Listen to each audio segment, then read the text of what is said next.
Assalamualaikum warahmatullahi wabarakatuh. Halo guys, masih bersama saya di channel Zona Farmasi, yaitu channel yang membahas seputar dunia kesehatan, seputar dunia farmasi, dan seputar dunia obat-obatan. Welcome to my channel. Oke guys, hari ini saya akan membahas salah satu obat dari golongan anti konvulsan atau anti kejang ya guys. Obatnya dengan nama gabapentin dengan sediaan kapsul 300 mg. Gabapentin ini ya guys adalah obat golongan antikonvulsan. Antikonvulsan itu anti kejang ya guys. Selain sebagai anti kejang, obat ini juga diberikan sebagai pereda nyeri neuropatik. Seperti yang sudah saya jelaskan di konten-konten sebelumnya, apa sih neuropati itu? Neuropati adalah penyakit dengan gangguan atau kerusakan sistem saraf atau sel-sel saraf ya guys. Jadi gabapentin memiliki efek analgesik dan anti-epileptik atau epilepsi, namun mekanisme kerja belum diketahui secara pasti. Gabapentin secara struktur terkait dengan GABA, tetapi tidak memiliki efek terhadap pengikatan, pengambilan kembali, maupun degradasi GABA. Nah, dalam penggunaan obat ini harus sesuai dengan petunjuk dokter ya guys. Gabapentin adalah obat untuk meredakan kejang pada penderita epilepsi. Selain untuk meredakan kejang, gabapentin juga digunakan untuk meredakan nyeri saraf yang muncul setelah mengalami herpes. Gabapentin termasuk ke dalam jenis obat antikonvulsan atau anti kejang ya teman-teman.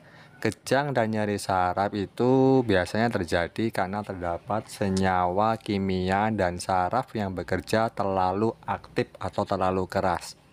Jadi gabapentin ini bekerja dengan menghambat aktivitas tersebut sehingga kejang dan nyeri dapat diredakan.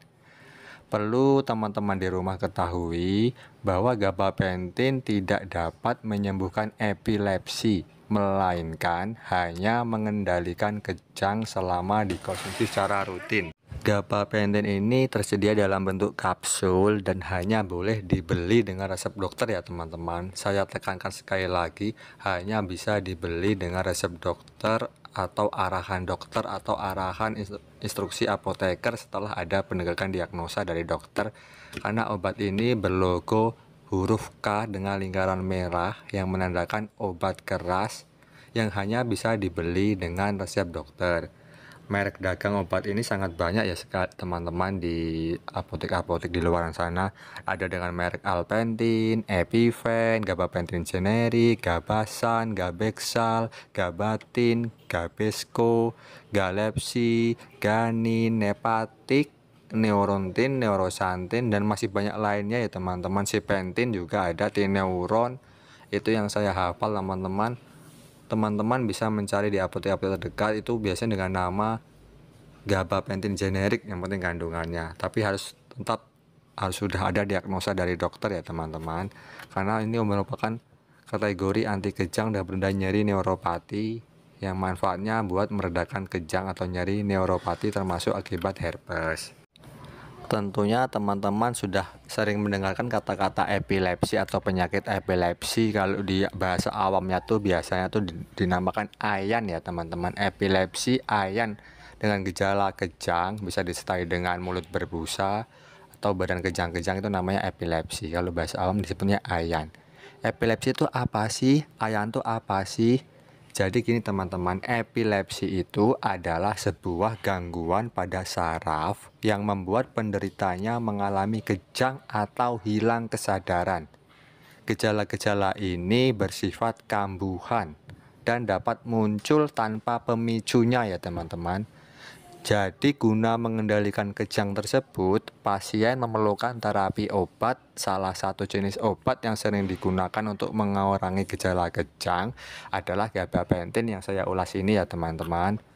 Apa sih gabapentin itu? Gabapentin adalah obat untuk mencegah dan mengendalikan gejala kejang-kejang pada pasien epilepsi atau ayan. Obat ini tidak akan menyembuhkan epilepsi. Jadi penggunaan obat hanya efektif untuk mengurangi frekuensi kejang. Gabapentin biasanya sih bekerja dengan mengubah aktivitas listrik dalam otak dan mempengaruhi aktivitas bahan kimia yang bernama neurotransmitter ya teman-teman. Obat akan mengurangi respon antusiasme di otak yang berlebih. Obat ini juga digunakan untuk mengurangi rasa sakit terhadap kondisi yang berhubungan dengan sistem saraf seperti neuropati diabetik, neuropati perifer, neuralgia trigeminal, dan restless leg syndrome. Jadi seperti itu ya teman-teman. Sampai sini paham ya teman-teman. Gabapentin adalah obat yang digunakan untuk mengobati epilepsi atau kejang-kejang. Epilepsi itu adalah penyakit yang menyebabkan gerakan berulang atau diam dalam jangka waktu tertentu akibat aktivitas di otak yang abnormal atau tidak normal. Obat ini kadang digunakan juga untuk mengobati nyeri neuropati perifer atau nyeri akibat kerusakan saraf.